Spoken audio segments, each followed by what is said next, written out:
Salam di dalam Dharma. Namo Sang Hyang Adi Budaya, Namo Buddhaya. Ibu sekalian yang saya hormati, tadi di saat Bapak Ibu meminta tuntunan Tisarana dan Pancasila, saya tambahkan ada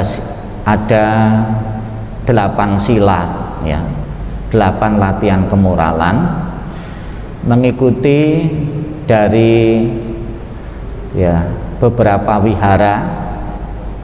1 bulan kita akan bersama-sama merayakan datangnya hari besar agama Buddha, yaitu Trisuci Waisak. Biasanya di beberapa wihara, termasuk kita juga tiap tahun, ini juga ada wihara-wihara yang lain, umat meminta tuntunan sila itu lebih banyak lagi. Kalau biasanya di saat puja bakti biasa itu terima tuntunan Pancasila itu Pancasila saja, Pancasila Buddhis. Untuk menyongsong datangnya Trisuci Waisak, meningkatkan silanya menjadi 8. Ada beberapa perubahan, ya, sila yang harus dijalankan oleh umat Buddha, ya. Yang pertama tadi, ya, yang jarang saja yang saya ungkap ini, yang jarang, ya, yang jarang. Misalnya saja di saat uposata, ya, atau di saat menjelang Waisak menjalankan atasila ini, ada sila-sila, ya, yang harus dilatih, ya. Misalnya saja sila yang ketiga. Kalau biasanya sila ketiga itu, ya, Kamesumicacara, ya, ini diganti Abramacharya. Apa bedanya? Kalau Kamesumicacara itu masih boleh, ya, kumpul dengan istri, dengan suami, tapi di saat latihan atasila itu Abramacharya, sekalipun dengan istri dan suami, di saat latihan atasila itu tidak diperkenankan. Ya, ada perbedaan, ya, bagi mereka yang sudah berkeluarga, ya, itu, ya, setelah jam 12 siang sampai pagi itu tidak diperkenankan, ya. Kemudian sila yang lain, sila yang keenam, ya, sila yang keenam itu kami berjanji untuk menghindari menyantap makanan setelah jam 12 siang, ya. Apakah bisa diganti, ya, tidak makan besar, makannya makan kecil saja. Kalau mengikuti aturan para biku, ya, setelah jam 12 siang itu tidak boleh mengonsumsi, tidak boleh makan makanan itu sebesar kepalan, ya. Misalnya saja sebesar kepalan itu makan apa? Apel, ya, itu semangka, yang itu tidak boleh. Tapi kan tidak mungkin semangka mau dimakan gitu, pasti kan diiris-iris kan gitu, ya. Namun juga bisa juga, ya, ini sekarang juga akal-akalan juga, tidak boleh makan semangka, ya, diiris-iris semangkanya atau apelnya dibikin jus. Ya, jadi yang dipentingkan di sini itu sebetulnya itu semangatnya untuk mengendalikan diri itu, bukan akalkan. Yang dipentingkan bukan jumlah ukurannya, itu bukan seperti itu, ya. Makan jus kekenyangan juga sama saja tidak menjalankan atasila, ya, ukurannya. Kemudian ada lagi makanan lagi. Saya kan masih boleh makan bakso, akan di bawah 1 kepal atau bakso itu, ya, tergantung baksonya. Kalau bakso tenis, ya, kan ada, atau bakso granat kan ada, besar toh itu, ya. Saya katakan di depan, yaitu semangatnya untuk mengendalikan diri atau mengontrol apa yang kita makan, ya.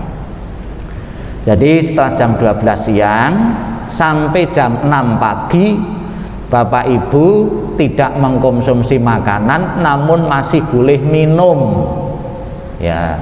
Jadi puasa Buddhis itu saya katakan puasa yang paling ringan di antara agama-agama yang lain, ya, paling ringan, ya. Tidak boleh mengonsumsi nasi, ya, tidak boleh makan, tapi bisa minum, yaitu diakal bikin jus itu ya. Saudara-saudara kita hari ini ya, ada yang selesai menjalankan puasa. Dari saudara-saudara kita yang beragama Katolik ya, hari ini kan terakhir karena sudah memasuki masa Paskah.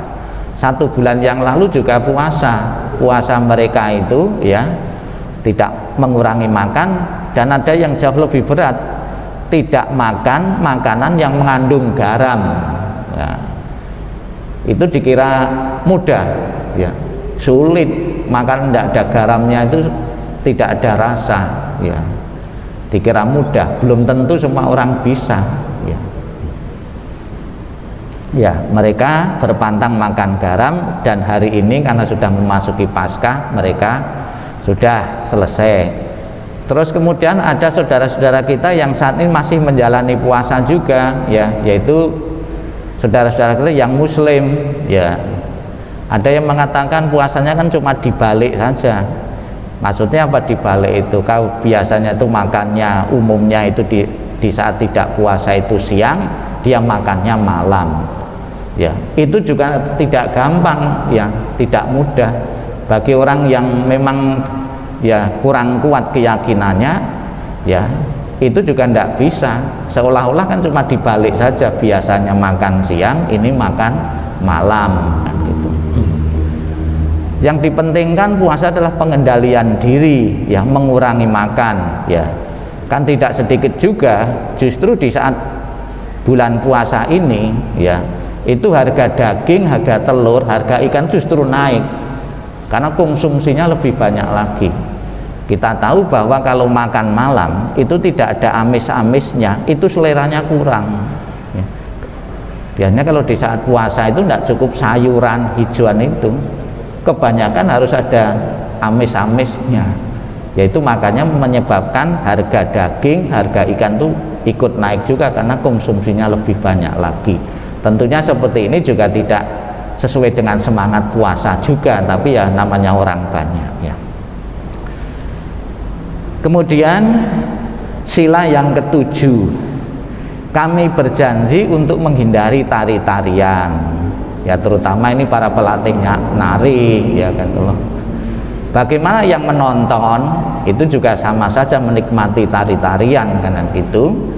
Menikmati tari-tarian, nyanyi-nyanyian, musik, pertunjukan yang tidak pantas, untian-untian bunga, wangi-wangian, alat kecantikan domestik yang cenderung ke arah pemikatan. Ini khususnya bagi wanita-wanita. Bukan berarti selama atas sila itu bab ibu-ibu terutama wanita-wanita tidak boleh pakai alat-alat kecantikan. Tetap boleh, tapi tidak berlebihan. Ya tetap boleh, sebab kalau biasa pakai kemudian kita mau berkerumun, mau bertemu siapa-siapa itu kan rasanya kan kurang pede toh. Kalau sama sekali tidak pakai kosmetik itu ya kurang pede, kurang percaya diri. Kemudian yang laki-laki biasa pakai minyak rambut ya kan gitu, tidak pakai itu rasanya juga tidak nyaman juga. Tetap boleh dalam kondisi keadaan wajar, tidak berlebihan. Artinya puasa itu tetap boleh makan tapi kan tidak berlebihan ini ya. Kemudian yang ke-8, kami berjanji untuk menghindari penggunaan tempat duduk, tempat tidur yang mewah dan tinggi. Bukan berarti Bapak Ibu di saat musim atasila ini tidak boleh naik pesawat ya. Pesawat kan duduknya tinggi toh itu. Nah, saya juga mau naik pesawat nanti itu mau ke Jakarta, bukan berarti tidak boleh. Atau naik pesawat terus duduknya ngelongsor di bawah, itu juga tidak bijaksana juga karena atasila kan gitu. Tetap boleh ya, tetap boleh karena sikon dan kondisi. Yang dipentingkan ini adalah semangat untuk mengurangi kemewahan ya, yang menimbulkan kebanggaan dan lain sebagainya. Silakan Bapak Ibu sekalian, sengaja tadi saya tuntun 8 sila, mungkin Bapak Ibu ada pikiran selama menyongsong datangnya Waisak saya akan meningkatkan sila. Silahkan Bapak Ibu mencoba ya, yang belum mencoba untuk melatih diri ini. Saya kuatnya cuma sekali, 2 kali, sehari 2 hari, tidak masalah, tapi pernah mencoba. Tidak ada keharusan harus 1 bulan penuh atasila tidak makan sore hari, tidak ada keharusan, silahkan mencoba sekuatnya. Puasa-puasa di tempat lain pun juga demikian, ya. Tidak ada keharusan 1 bulan penuh itu. Ada yang dalam bahasa Jawa itu ada yang mokah. Puasa yang muslim itu kan juga ada yang mokah juga. Kemarin saya tanya yang masak itu, Mbak, yang masak, Mbak juga masih puasa. Oh, hari ini karena terlambat sahur saya tidak puasa, ya kan bisa juga. Demikian pula Bapak Ibu nanti selama 1 bulan itu silakan berlatih, dan nanti apabila itu kelupaan, misalnya saya sudah terlanjur pakai bedak, ya kan gitu loh, wah saya lupa hari ini, atasilah, lanjutkan saja tanpa harus langsung dibusak, dihapus, ya itu. Ya, silahkan Bapak Ibu berlatih. Dengan latihan ini diharapkan Bapak Ibu secara rohani, secara spiritual akan jauh lebih baik, ya, kondisi batinnya untuk mempersiapkan datangnya hari suci bagi umat Buddha, yaitu Trisuci Waisak. Ya, selamat berlatih 1 bulan ini, mencoba untuk latihan atasila. Bapak Ibu saudara sekalian yang saya hormati, pada kesempatan ini saya akan membahas tentang puasa, ya, dari beberapa agama juga, dan beberapa manfaat dari pelaksanaan bulan puasa ini, ya. Kalau orang itu sudah tahu, sudah paham, sudah mendapat manfaat, nilai manfaat, pasti orang itu tidak segan-segan untuk menjalankan. Tapi apabila seseorang itu belum tahu manfaatnya, faidahnya, kegunaan, pasti orang itu ragu untuk melaksanakan. Digambar, ya, sila, mana teorinya kok dihilangkan lagi teorinya?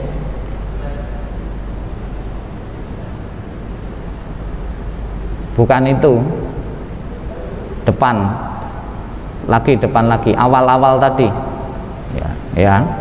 Kita lihat ilustrasi ini. Ada seorang wanita menendang makanan, seolah-olah tidak mau makan lagi. Puasa bukan berarti kita mau membuang makanan, itu enggak, ya. Kemudian ada ilustrasi, ada seorang wanita membawa garpu dan sendok dan piring, tidak ada makanan, ya, puasa. Kemudian juga ada deretan, ya, fisik wanita dari yang gembrot sampai yang langsing, ya. Ada beberapa orang itu melakukan puasa tidak makan atau pantang makan ini dan itu, mempunyai motivasi yang berbeda. Ada motivasinya, niatnya, motivasinya itu untuk bina fisik, bina raga saja, bina fisik. Saya tidak makan biar saya tidak gembrot, karena kalau gembrot itu malu, tidak pede, ya. Jadi kalau hewan, binatang dengan manusia yang gemuk, ya, itu ada perbedaannya. Kalau hewan sapi, kerbau, kambing gemuk itu banyak yang suka, banyak yang gemari. Tapi orang yang gemuk biasanya banyak yang nyinggiri, ya. Karena orang gemuk itu kalau duduk kita berdampingan dengan kita itu memakan tempat yang jelas. Kemudian ada juga kalau duduk dengan orang yang gemuk kita akan sesak napas, karena napasnya lebih banyak ditarik orang yang gemuk itu. Ya ini cuma guyon saja, ya. Namun juga ada keuntungannya orang yang punya fisik gemuk itu. Kalau kita memasuki rumah baru, tidak perlu beli perabot-perabot rumah tangga karena sudah penuh duluan rumahnya. Ya. Ya. Jadi ada beberapa orang berpuasa itu ingin membina fisik agar fisiknya jadi ideal. Ya. Apabila tujuan puasa hanya membina fisik menjadi ideal menurut ukuran atau penilaian tertentu, tentunya akan kecewa. Bisa juga menyalahkan orang lain, dokternya yang menganjurkan, atau menyalahkan obat yang diminum. Ya, saya sudah sekian lama minum obat diet, ternyata saya juga tetap gemuk. Saya sudah menuruti saran-saran dokter, saran-saran teman, ternyata saya kok juga belum bisa langsing.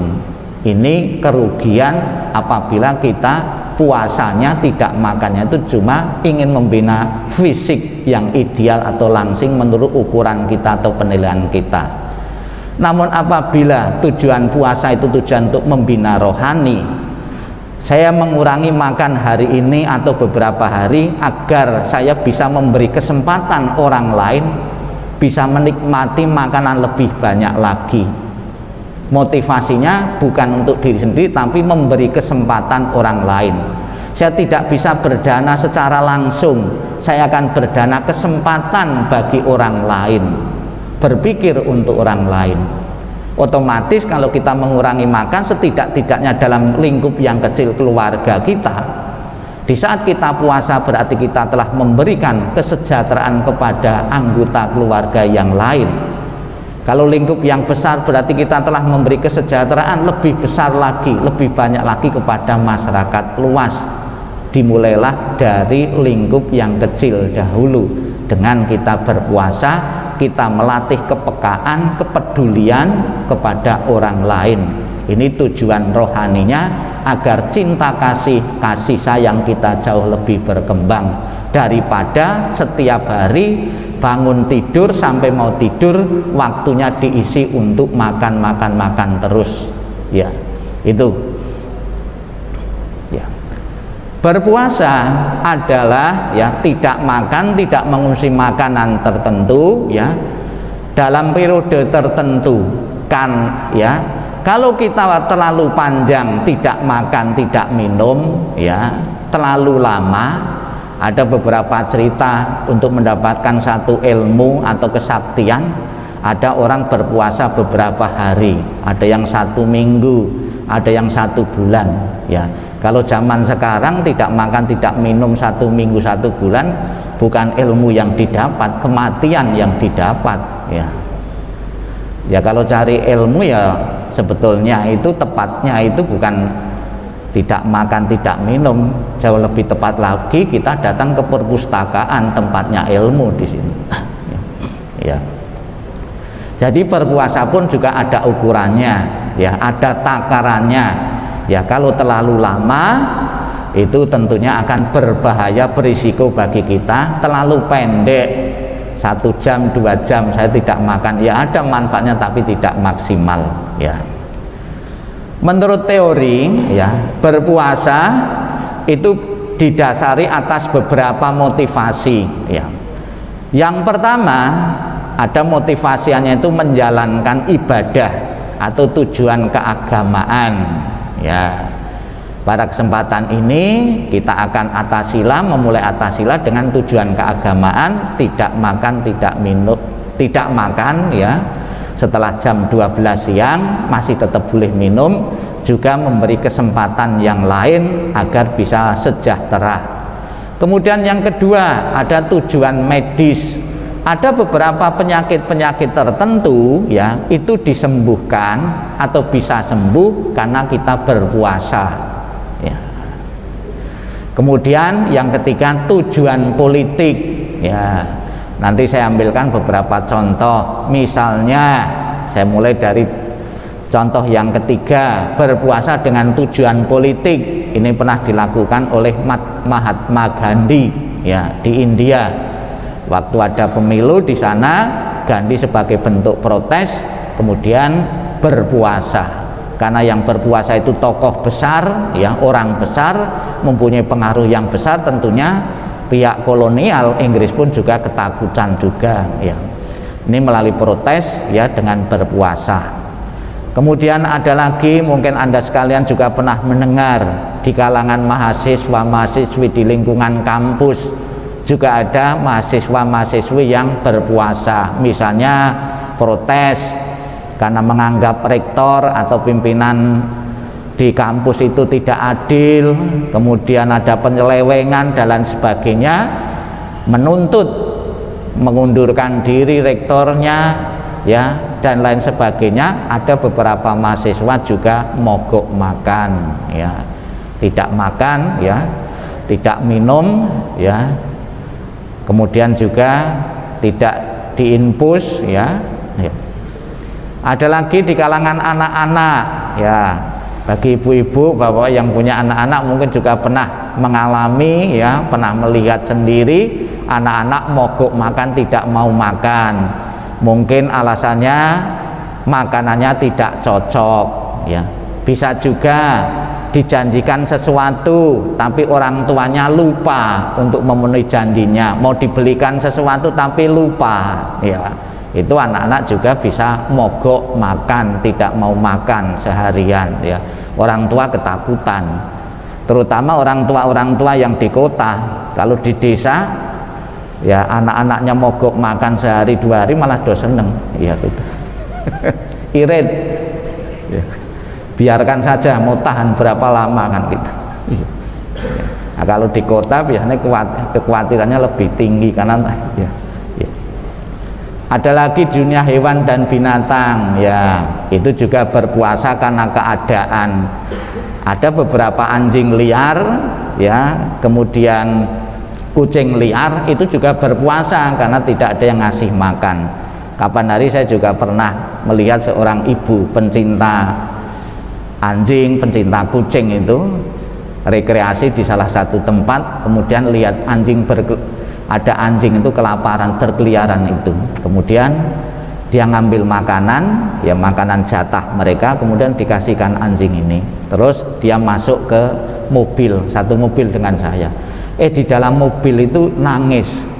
Saya pikir tuh nangisi siapa, kok tahu tiba-tiba kok nangis. Ternyata saya kasihan sekali Bante, tadi ada anjing kelaparan kan gitu. Memang ibu ini di rumahnya itu merawat anjing beberapa ekor kan gitu. Bagi pencinta anjing atau kucing itu mempunyai alasan ya, kenapa ya dia begitu perhatian sekali terhadap kucing, terhadap anjing. Dia beralasan, Bante, kalau orang yang memperhatikan sesama manusia itu kan sudah banyak, memperhatikan orang miskin, fakir miskin, orang kelaparan, yang orang itu kan sudah banyak. Kalau orang yang memperhatikan anjing, kucing yang kelaparan kan tidak banyak, maka dia merelakan ya perhatiannya untuk memperhatikan anjing dan kucing ini. Jadi orang-orang pencinta anjing dan kucing betul-betul perhatian.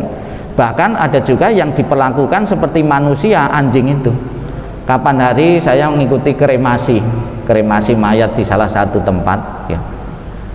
Terus ada ambulan datang ya gitu. Saya pikir orang yang mau saya sembayangi itu yang datang itu. Ternyata ambulan itu membawa anjing mau dikremasi juga ya. Itulah perhatiannya. Sehingga ada salah satu penjual peti itu juga yang khusus yang melayani peti anjing ini juga ada ya. Kemudian di dunia jangan dipindah-pindah gitu, ya. Gambarnya lagi oh maaf, ini saya membawa ini mah lupa saya. Ya. Nah ini di dunia hewan dan binatang ini juga berpuasa. Kalau tidak berpuasa dia tidak bisa mengganti kulitnya. Di dunia ular dia mau mengganti kulitnya harus berpuasa. Kalau dia tidak mau berpuasa tidak ganti kulitnya ya. Ular. Kemudian di dunia ayam dia mau meneruskan keturunan, biar punya keturunan pun di saat mengerami dia pun juga berpuasa ya. Itulah bentuk bentuk perhatian akan biar punya keturunan dia pun menjalani puasa ya.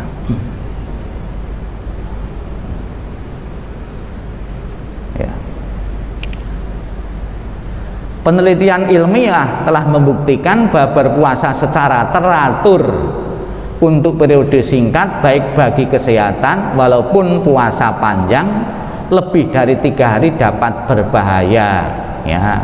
Menurut penelitian memang puasa itu berguna dan bermanfaat ya untuk kesehatan, namun dalam jangka waktu yang lama juga berbahaya ya.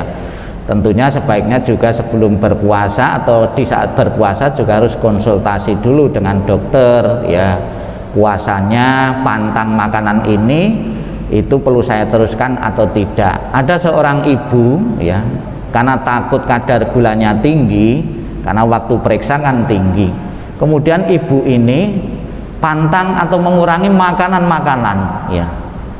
Setelah beberapa bulan ibu ini periksa ternyata kekurangan gizi ya, yaitu karena terlalu takut ya puasa terus malah kekurangan gizi. Kita tidak mengharapkan seperti itu ya, ini juga bisa terjadi siapapun kan gitu ya.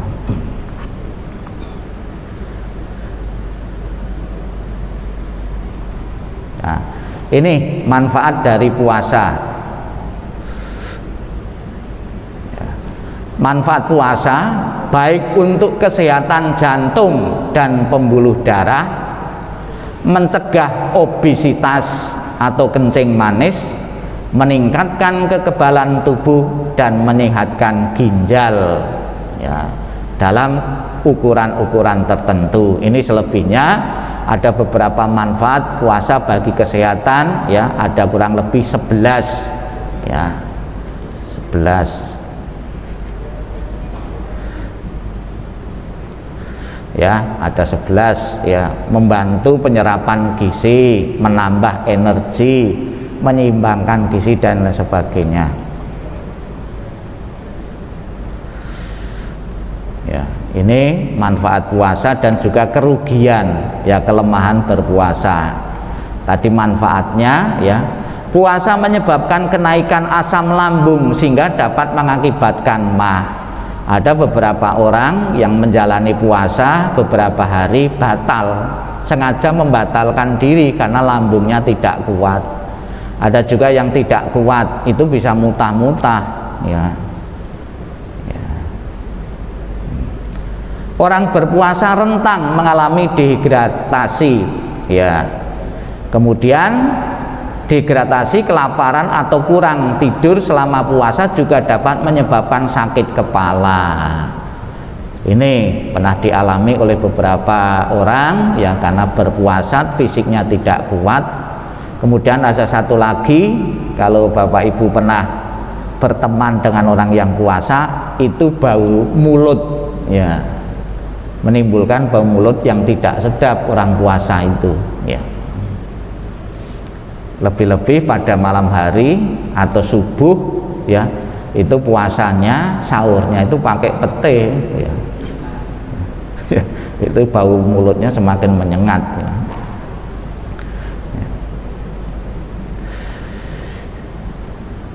Ya.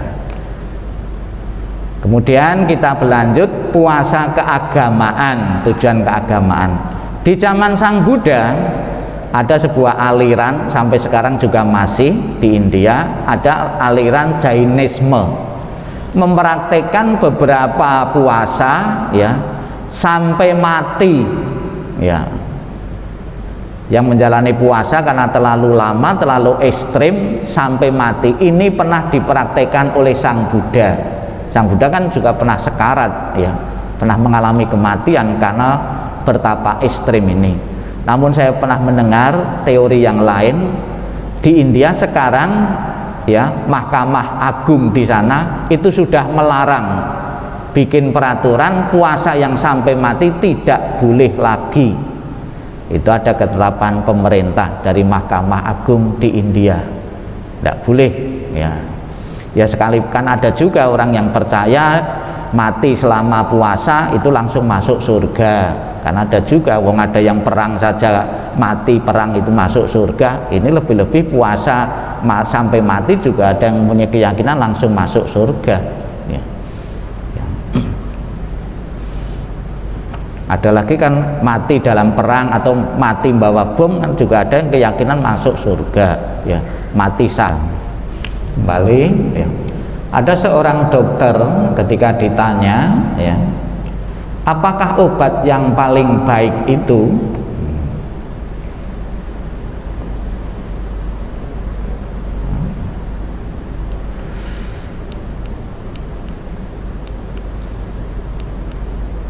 Dah. Apakah obat yang paling baik itu? Dokter ini menjawab rasa lapar obat, ya. Kemudian ditanya apakah penyakit itu, ia menjawab bertumpuk-tumpuknya makanan dalam perut, ya. Idealnya isi perut itu berisi 3, sepertiga berisi makanan, sepertiga berisi minuman, sepertiga lagi berisi udara atau napas. Jadi kalau tidak imbang, orang yang tidak pernah berpuasa, yang serakah terhadap makanan, lebih banyak berisi makanan. Kalau terlalu banyak angin juga tidak sehat, nanti masuk angin, ya. Berisi minuman terus juga tidak bagus juga, nanti bisa menyebabkan paru-paru basah, ya. Jadi ketiga-tiganya harus imbang. Apakah ada satu penyakit yang disembuhkan dengan rasa lapar? Ya banyak, ya. Ada beberapa penyakit-penyakit kita harus berpuasa, ya. Yang jelas bertumpuk-tumpuknya makanan dalam perut merupakan satu masalah, ya. Kita cepat ngantuk, ya. Dan juga makanan dalam perut juga sumber kolesterol, sumber karbohidrat yang terlalu banyak juga menimbulkan beberapa macam penyakit, ya, itu. Kemudian ada lagi teori, nah ini Ibnu Sina berkata, janganlah engkau makan sampai makanan yang engkau makan sebelumnya telah tercerna. Ini bagi orang tua bisa yang sudah sadar, tapi belum tentu. Di saat kita misalnya sehari raya bertamu di beberapa rumah atau keliling restoran-restoran, belum tentu makanan yang kita makan itu belum habis tercerna langsung makan lagi, lebih-lebih ketemu makanan yang menjadi kesukaan kita, cenderung kita serakah, ingin menikmati sepuasnya. Itu berisiko, ya. Misalnya saja makan emping, ya, terlalu banyak, di saat makan enak saja, tapi sehari 2 hari nanti asam urat, ya. Pas ketemu durian, ya gitu, itu juga gitu, di saat makan enak saja gitu, nanti beberapa hari stroke, ya. Harga duriannya dengan untuk mengobati stroke-nya tidak sebanding. Harga durian 150, kalau stroke jutaan. Ya kalau langsung mati tidak masalah, orang stroke itu kan awet, ya, awet. Penyakitnya awet, ya. Ya, maka ini perlu diperhatikan, ya. Perlu pengendalian diri, maka di saat ketemu makanan enak, kalau kita habis makan sebaiknya juga mikir juga, jangan sampai gara-gara menuruti kesenangan kesukaan kita menggunakan aji mumpung, ya, mumpung ada, mumpung gratis, ya. Kadang-kadang kalau orang tidak punya pengendalian diri kan bisa seperti itu, ya. Daripada kita juga, ya. Ada beberapa jenis puasa di tempat yang lain juga, ada yang berpuasa tidak makan atau berpantang makanan-makanan tertentu. Kemudian juga dicontohkan ada yang berpuasa 40 hari lamanya, ya. Kita bahas puasa keagamaan secara ekstrim, ya, yang pernah dipraktekkan oleh Pangeran Siddhartha secara ekstrim selama kurang lebih 6 tahun menjalani pertapaan secara ekstrim. Pernah mencoba beberapa metode-metode pertapaan yang keras di zamannya, ya. Seperti apa, ya. Ya, ini puasa dan menyiksa diri. Pernah juga Pangeran Siddhartha berendam dalam waktu yang lama di air. Pernah juga menyiksa fisiknya, kepalanya di bawah, kakinya di atas, ya. Pernah dicobanya karena menganggap bahwa jasmani ini sumber penderitaan, maka dengan disiksa biar rohaninya, spiritualnya, batinnya bisa bahagia, ya. Kita pun bisa juga seperti itu, apa yang lakukan oleh Pertapa Siddhartha ini. Ya. Ada beberapa acuan dalam kitab suci yang tercatat, ya. Kita belajar dari Pertapa Siddhartha. Dalam Sutta Mahasingganada diceritakan Pangeran Siddhartha atau Pertapa Siddhartha makan sekali saja dalam seminggu. Ya, bisa kita bayangkan seminggu makan sekali saja. Ini di sumbernya Majjhima Nikaya 1/78. Hanya makan sekali. Begitu ekstremnya. Nah, apa yang dimakan? Buah, ya, buah kola yang memiliki nutrisi yang sangat kecil, yang sangat sedikit saja. Nah, akibatnya karena puasa ekstrem, ya, hanya makan sedikit saja, menyebabkan, ya, fisik dari Pertapa Siddhartha ini, ya, kurus kering, urat-uratnya saja kelihatan, ya, karena makan terlalu sedikit. Yang ekstrem lagi, ya, hanya makan intip dan juga makan rumput dan kotoran hewan, yaitu sapi. Ini ada sumbernya Majjhima Nikaya. Apa yang dilakukan Pertapa Siddhartha juga pernah saya praktekkan juga, hanya makan rumput. Saya juga pernah makan rumput laut, ya. Makan kotoran hewan dan binatang saya juga pernah jalani, yaitu kopi luwak, ya. Ya, ya, ya.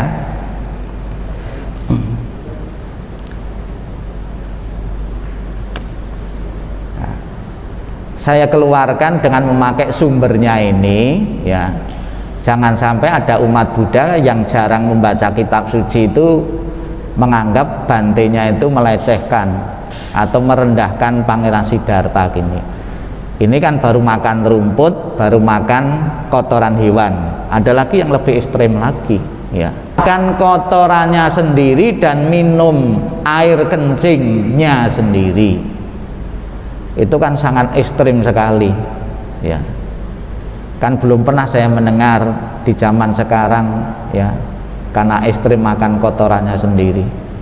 Kalau minum air kencingnya ada, ya, ada beberapa penyakit yang bisa disembuhkan dengan meminum air kencing, ya.